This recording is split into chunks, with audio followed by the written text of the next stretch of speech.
नांदेडमध्ये दिवंगत खासदार वसंत चव्हाण यांच्या निधनानंतर लोकसभा पोटनिवडणूक लागण्याची शक्यता।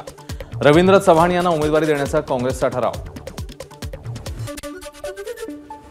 मालवण पुतळा दुर्घटना प्रकरण आरोपी जयदीप आपटेला 13 सप्टेंबरपर्यंत पोलीस कोठडी, तर आरोपी चेतन पाटीलची न्यायालयीन कोठडीमध्ये रवानगी। गोंदियाच्या देवरी तालुक्यात पुरात अडकलेल्या 3 जणांना वाचवलं। देवरी तालुक्यात मोठ्या प्रमाणात पाऊस पडत असल्यानं वाघ नदीला पूर। गोंदियात झालेल्या मुसळधार पावसानं नाल्याला पूर आला। लगत असलेलं संपूर्ण घर वाहून गेलं। एकाचा मृत्यू, एक बेपत्ता।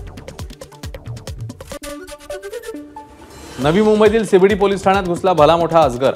8 ते 10 फुटाच्या अजगराला सर्पमित्रांकडून जीवदान। साताऱ्यातल्या वाढे फाट्याजवळ शिवशाही बसला भीषण आग। सर्व प्रवासी वेळेत खाली उतरल्यानं मोठा अनर्थ टळला। नाशिकमध्ये हातात हत्यारा घेऊन रील्स बनवणाऱ्याला घडवली अद्दल। वाढदिवशी हातात हत्यारा घेऊन बनवली रील, 4घांना अटक। न्यू जर्सीमध्ये गणपती बाप्पांचा उत्सव मोठ्या थाटामाटात साजरा। वुडब्रिज सेंटरमध्ये पारंपरिक रीतिरिवाजांसह सिद्धिविनायकाच्या रूपात गणपती बाप्पांची स्थापना। त्यामुळे अमेरिकेतही भारतीय संस्कृतीची झलक। IPhone 16 series launch. आयफोन 16 ची किंमत 67,000पासून तर आयफोन 16 प्लस 75,000पासून सुरुवात।